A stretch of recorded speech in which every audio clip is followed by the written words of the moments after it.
ಜಯದೇವ ಹೃದ್ರೋಗ ಆಸ್ಪತ್ರೆ ಕಾಮಗಾರಿಗಳ ತನಿಖೆಗೆ ಇದೀಗ ಸರ್ಕಾರ ಚಿಂತನೆ ನಡೆಸಿದೆ ಅನ್ನೋ ಮಾಹಿತಿ ಲಭ್ಯವಾಗಿದೆ.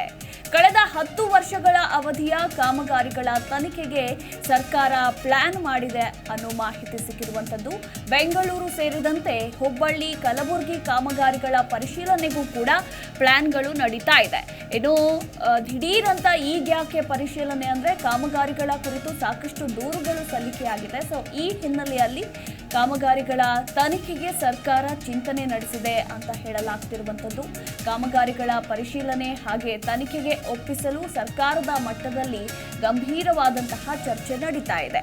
ಸದ್ಯ ನಿವೃತ್ತಿಯಾಗಿರುವ ಜಯದೇವ ಆಸ್ಪತ್ರೆ ಮಾಜಿ ಮುಖ್ಯಸ್ಥ ಡಾಕ್ಟರ್ ಮಂಜುನಾಥ್ ಲೋಕಸಭೆ ಚುನಾವಣಾ ಕಣಕ್ಕೆ ಧುಮುಕುವ ಸಾಧ್ಯತೆ ಕೂಡ ಇದೆ ಅಂತ ಹೇಳಲಾಗ್ತಾ ಇರುವಂಥದ್ದು. ಸೊ ಈ ಹಿನ್ನೆಲೆಯಲ್ಲಿ ಏನಾದರೂ ಅವರನ್ನ ಕಟ್ಟಿ ಹಾಕೋದಕ್ಕೆ ಈ ರೀತಿ ಪ್ಲಾನ್ಗಳು ನಡೀತಾ ಇದೆಯಾ ಅನ್ನೋ ಪ್ರಶ್ನೆ ಕೂಡ ಇಲ್ಲಿ ಮೂಡಿ ಬರುತ್ತೆ. ಸದ್ಯಕ್ಕೆ ಇದಕ್ಕೆಲ್ಲ ಉತ್ತರ ಸಿಗಬೇಕಾಗಿದೆ ಅಂತಾನೆ ಹೇಳಬಹುದು. ಜಯದೇವ ಹೃದ್ರೋಗ ಆಸ್ಪತ್ರೆ ಕಾಮಗಾರಿಗಳ ತನಿಖೆಗೆ ಸರ್ಕಾರ ಒಟ್ಟಿನಲ್ಲಿ ಚಿಂತನೆ ನಡೆಸಿದೆ ಅಂತ ಹೇಳಲಾಗ್ತಾ ಇದೆ.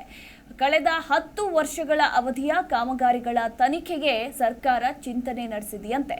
ಈ ಬಗ್ಗೆ ಹೆಚ್ಚಿನ ಮಾಹಿತಿ ಕೊಡ್ತಾರೆ ನಮ್ಮ ಪ್ರತಿನಿಧಿ ಪ್ರಶೋಭ್. ಜಯದೇವ ಹೃದ್ರೋಗ ಆಸ್ಪತ್ರೆ ಕಾಮಗಾರಿಗಳ ತನಿಖೆಗೆ ಸರ್ಕಾರ ಪ್ಲಾನ್ ಮಾಡ್ತಾ ಇದೆ ಅನ್ನೋ ಮಾಹಿತಿ ಸಿಕ್ಕಿದೆ. ಮತ್ತೊಂದು ಕಡೆ ಮೊನ್ನೆ ಅಷ್ಟೇ ಏನು ರಿಟೈರ್ಡ್ ಆದಂತಹ ಡಾಕ್ಟರ್ ಮಂಜುನಾಥ್ ಅವರು ಲೋಕಸಭೆ ಚುನಾವಣೆಗೆ ಧುಮುಕ್ತಾರೆ ಅಂತ ಹೇಳಲಾಗ್ತಾ ಇತ್ತು. ಈ ಹಿನ್ನೆಲೆ ಏನಾದ್ರೂ ಈ ರೀತಿ ಪ್ಲಾನ್ಗಳು ನಡೀತಾ ಇದೆಯಾ ಅವರನ್ನ ಕಟ್ಟಿ ಹಾಕೋದಕ್ಕೆ ಅನ್ನೋ ಪ್ರಶ್ನೆ ಕೂಡ ಬರುತ್ತೆ. ಈ ಬಗ್ಗೆ ಹೆಚ್ಚಿನ ಡೀಟೇಲ್ಸ್. ಮಧುಮಲ, ಯಾವತ್ತೇ ಆಗ್ಲಿ ಒಂದು ರಾಜಕೀಯ ಪ್ರವೇಶ ಅಂತ ಹಿನ್ನೆಲೆಯಲ್ಲಿ ಒಂದಷ್ಟು ಪರ ವಿರೋಧಗಳು ಇದ್ದೇ ಇರುತ್ತೆ. ಆ ನಿಟ್ಟಿನಲ್ಲಿ ಈ ಸದ್ಯಕ್ಕೆ ಈಗ ಕಾಂಗ್ರೆಸ್ ಇರುವಂತ ಹಿನ್ನೆಲೆಯಲ್ಲಿ, ಕಾಂಗ್ರೆಸ್ ಸರ್ಕಾರ ಇರುವಂತ ಹಿನ್ನೆಲೆಯಲ್ಲಿ ಮುಂಬರುವಂತ ಲೋಕಸಭೆ ಚುನಾವಣೆಗೆ ಜಯದೇವ ಆಸ್ಪತ್ರೆ ಹಾಗೂ ರಿಸರ್ಚ್ ಸೆಂಟರಿನ ನಿರ್ದೇಶಕರಾಗಿದ್ದ ಮಂಜುನಾಥ್ ಕಾಲಾವಧಿಯಲ್ಲಿ, ಅಂದ್ರೆ 10 ವರ್ಷಗಳ ಕಾಲಾವಧಿಯಲ್ಲಿ ಸಾಕಷ್ಟು ಒಂದಷ್ಟು ವಿವಿಧ ರೀತಿಯಲ್ಲಿ ಒಂದಷ್ಟು ಇಂಪ್ರೂವ್ಮೆಂಟ್ ಪ್ರೋಗ್ರಾಮ್ಗಳು ಇತ್ತು. ಅದರ ಕೆಳಗೆ KC ಜನರಲ್ ಅಲ್ಲಿ ಜಯದೇವ ಇನ್ನೊಂದು ಬ್ರಾಂಚ್ ಓಪನ್ ಮಾಡಿರೋದಿರ್ಬೋದು, ಅಥವಾ ಇನ್ನಿತರೆ ಯಾವುದೇ ಒಂದು ಜಯದೇವ ಕಟ್ಟಡ ನಿರ್ಮಾಣ ಆಗಿರ್ಬೋದು. ಈ ಎಲ್ಲಾ ವಿಚಾರಗಳಲ್ಲೂ ಒಂದು ತನಿಖೆ ಆಗ್ಲಿ ಅನ್ನೋ ಒಂದು ಚಿಂತನೆಯಲ್ಲಿ ಕಾಂಗ್ರೆಸ್ ನೇತೃತ್ವದ ಸರ್ಕಾರ ಇದೆ.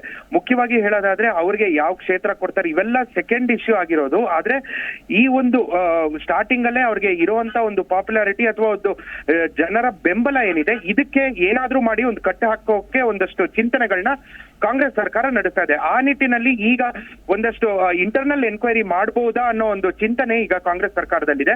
ಸೊ ಆ ನಿಟ್ಟಿನಲ್ಲಿ ಈಗ ಒಂದು ಕಳೆದ ಒಂದು 10 ವರ್ಷದಲ್ಲಿ ಯಾವ ರೀತಿ ಕಾಮಗಾರಿ ಆಗಿತ್ತು, ಇದರಲ್ಲಿ ಕಟ್ಟಡ ನಿರ್ಮಾಣ ಆಗಿರ್ಬೋದು ಅಥವಾ ಬೇರೆ ಬೇರೆ ಕಡೆ ಬ್ರಾಂಚ್ ಗಳು ಓಪನ್ ಮಾಡಿರೋದಿರ್ಬೋದು, ಇದರಲ್ಲಿ ಏನಾದ್ರೂ ಒಂದಷ್ಟು ಅವ್ಯವಹಾರ ನಡೆದಿದ್ಯಾ ಅನ್ನೋ ಒಂದು ತನಿಖೆ ಆಗ್ಲಿ ಅನ್ನೋ ಒಂದು ಅಭಿಪ್ರಾಯನ ಕಾಂಗ್ರೆಸ್ ಚಿಂತನೆ ಮಾಡ್ತಾ ಇದೆ. ಸೊ ಮುಂಬರುವಂತ ಲೋಕಸಭೆ ಚುನಾವಣೆಯಲ್ಲಿ ಒಂದು ವೇಳೆ JDS ಪಕ್ಷದಿಂದ ಮಂಜುನಾಥ್ ಅವರು ಸೇರಿದ ಒಂದು ಹಿನ್ನೆಲೆಯಲ್ಲಿ ಅಥವಾ ಒಂದು ಸೇರ್ತಾರೆ ಅಂತ ಒಂದು ಬಲವಾದ ಒಂದು ಸುದ್ದಿ ಬಂದ ತಕ್ಷಣ ಈ ಒಂದು ತನಿಖೆಯನ್ನ ಸ್ಟಾರ್ಟ್ ಮಾಡಿದ್ರೆ ಒಂದಷ್ಟು ಅವ್ರಿಗಿರುವಂತ ಜನಬೆಂಬಲ ಒಂದು ರೀತಿ ಒಂದು ಚಕ್ನ ಇಡಬಹುದು ಅನ್ನೋ ಒಂದು ಚಿಂತನೆಯಲ್ಲಿ ಕಾಂಗ್ರೆಸ್ ಇದೆ. ಮಧುಮಾಲಾ, ಥ್ಯಾಂಕ್ ಯು ಪ್ರಶೋಭ್ ನಿಮ್ಮೆಲ್ಲ ಮಾಹಿತಿಗಾಗಿ.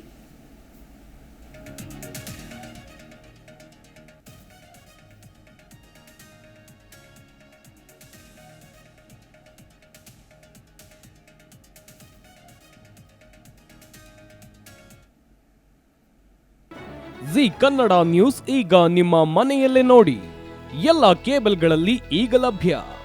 ಸನ್ Direct 292, Jio TV 1334, U digital 162, City cable 51, GTPL 17, Abhishek cables 821, Rock Line telecommunication 51, Shri Basaveshwara number 60, Vinayaka digital number 53, in digital number 896ರಲ್ಲಿ. ನಿಮ್ಮಿಸ್ತದ ಜಿ ಕನ್ನಡ ನ್ಯೂಸ್ ನೋಡಿ ಆನಂದಿಸಿ.